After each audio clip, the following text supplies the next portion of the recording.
All right, amid calls for some Republican leaders now saying a second special counsel would be in order to investigate possible abuse and bias at the FBI. And Speaker Paul Ryan earlier today indicating that he does not see any sign that the president is about to or even looking at the possibility of firing Bob Mueller.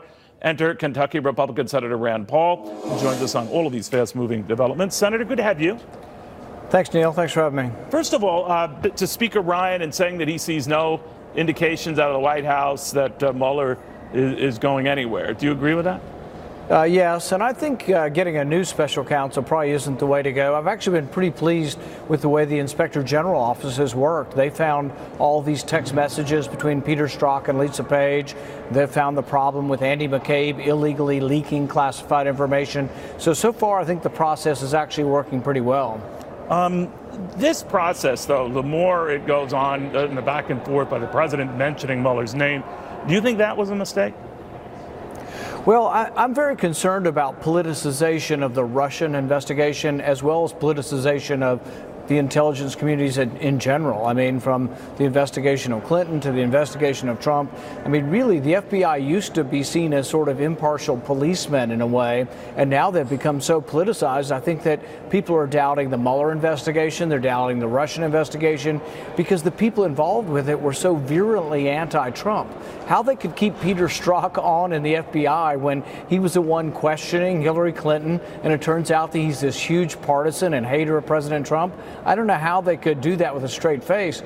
Finally, Mueller gets rid of Peter Strzok on the commission, but at the same time, there are rumors that Mueller's team is full of partisan Democrats. What do you think would happen if the president did fire Mueller, or through his surrogates did? I think I don't know, and I don't think it's going to happen, but I do think that the real problem here is that the whole investigation has gone far afield from having anything to do with Russia. I mean, they're getting Paul Manafort on some tax charges. They've gone after General Flynn, not for doing anything wrong, but for not being accurate in representing a private phone call.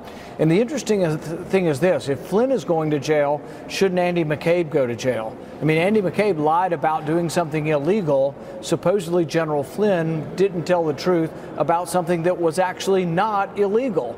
So, I think there's a lot going on here, but I'm very concerned about how the intelligence agencies that have so much power, the power to look at and listen to all of your phone calls, and they have the power to actually remotely assassinate people. People running these organizations should not be partisans. They should not be people who are so biased against the president that they are using the power of their office to go after President Trump. Do you think the firing of McCabe was justified? Yeah, if he leaked classified information and then lied about it, absolutely. That's what we're being told happened. So if he's denied his pension, a day short, do you think that's justified? Well, I think it's murky as to what actually happens with his pension. I think right now his early pension is being delayed. Right. But I think so far, from what I understand, that even if he is run out on a rail for lying, that he'll probably still get his pension. That's another debate to have at another time. But I think that it is important that people can gain some confidence back in the FBI, that it's not just a bunch of people running around all day plotting to try to bring down a sitting president. What do you make of investigations like this one, much like the Ken Starr one, that veer from their original purpose? You touched on it, Senator, but invariably that's what happens in one such investigation after another. Is the process itself flawed, or what? Yeah, prosecutors have a great deal of power. And, the old saying, even a grand jury could indict a ham sandwich. I think that there is a troubling nature that we almost look like a banana republic, in that whoever wins the office then goes after the people who used to be in the office. In Guatemala, the previous president's in jail, and now they've accused the current president of malfeasance, which I don't think there's evidence of, but it's like one party accuses the other party of malfeasance, and then we have all this criminality attached to politics, and maybe politics should be in a different realm from criminality. Let me ask you a little bit about the firing of Rex Tillerson, Senate Secretary of State. You were not keen, still not keen, I assume, on Mike Pompeo coming in, the CIA director, into that job, or his number two, Gina Haspel, taking over that job. Why again? Well, you know, the one thing I've really liked about President Trump is his outspoken opposition to the Iraq War. And being against the Iraq War means that you learn the lesson of what was wrong with the Iraq War, and that was that regime change in the Middle East sometimes leads to unintended consequences. I'm disappointed that he's now selecting people who actually loved the Iraq War so much that they want a war with Iran next. And so I think that is a real problem. I think Congressman Pompeo is someone who's advocated for regime change in Iran. I think advocating war for regime change around the world is a mistake, and I think will lead to unintended consequences that may make the world a worse place. I mean, right now Iran is stronger because of the Iraq War, and all the proponents of the Iraq War did not think that through. And if they didn't learn the lesson of the Iraq War, they don't need to be in charge of advocating for a new war with Iran. When Wyoming Congresswoman Liz Cheney heard about your opposition to these two folks, she said that you are defending and sympathizing with terrorists. You know, I think when people are so juvenile and so simplistic, it gives sort of credence to the thought that the neocons are naive people. The Cheneys have a lot of explaining to do. I mean, thousands of people died in the Iraq War, and most people now think the Iraq War was a mistake. So when the Cheneys explained to all the families of those who lost loved ones in the Iraq War, to all of those who lost limbs in the Iraq War, to the tens of thousands of Iraqis who died in the Iraq War, when they explained to them why they were wrong and apologized to the rest of the world, then we'll start listening to the Cheneys again. But until they apologize for all of their mistaken notions, I certainly am not listening to them.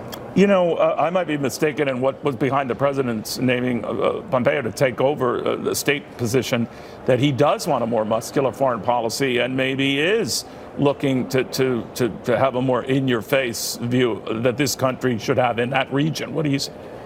Perhaps, but I think that's inconsistent with his advocacy and his condemnation of the Iraq War. So I think when you condemn the Iraq War, we're talking about regime change being a mistake, and that same logic should carry over to a new war, whether it's a preemptive war with North Korea or a preemptive war with Iran, that really regime change is not always as simple as it sounds and often leads to unintended consequences. If you don't mind my ping-ponging around here, Senator, Eric Holder, the former Attorney General, had said of Jeff Sessions that he needs to have the guts to stand up to President Trump. I think he was referring to the Andy McCabe firing, and that he was doing essentially, I'm paraphrasing, of the president's bidding. What did you make of that? Well, you know, I think actually Attorney General Sessions did stand up in a way. He stood up and said that the process should work through the Inspector General's office and that we're not going to summarily fire Andy McCabe. So he did let the process work, and the nonpartisan Inspector General office went through and discovered not only these text messages between Peter Strzok and Lisa Page, but they actually looked in a very systematic way as to whether Andy McCabe leaked classified material and then whether or not he was dishonest about leaking that material. And I think that that is a process that's actually worked out very well, but actually worked with Attorney General Sessions sort of resisting some advice he was getting from the president at the same time, but I think in the end worked to find justice. Are you surprised that Jeff Sessions hasn't resigned? Well, no, I think he's a person of strong character, and he was appointed to do a job, and I think he's trying to do it the best he can. That doesn't mean I always agree with the Attorney General either, but I think he's trying to do the best job he can. But are you surprised that he stays on even when the president has tweeted and said some pretty nasty stuff about him? Well, I don't know. I think that every individual reacts in a different way. What would you do, Senator, if you were the Attorney General of the United States and the president was saying that about you? Would you quit? My nature is to push back. I'm not inclined to be pushed around, and I think maybe that's what Sessions' nature is that he wants to do his job. The Attorney General is probably one of the few positions there that is seen as a position that's supposed to be somewhat independent of the president's control. He can be fired at any time by the president, but at the same time, there's a whole body of history to the position that leads us to think it shouldn't be summarily fired. Yeah. And so I think it's a one position where you can actually resist the president's will to a certain degree. Almost every other position in the cabinet, I think you serve at the president's pleasure. The Attorney General also does, but I think has a little bit of the power of that position and the history of that position to be able to push back some. Do you think there has to be legislation out there to protect Bob Mueller from being fired? Some of your colleagues think there should be. I'd rather see legislation that we don't do any more special prosecutors, much less keep them on forever. Right. My fear is this. My fear is that the Mueller investigation will get so far afield that they'll be looking at Trump's tax returns from 20 years ago and try to do something on a tax charge, which I think if you look at anybody's tax returns for 20 years, it could be a problem. We'll have more to this.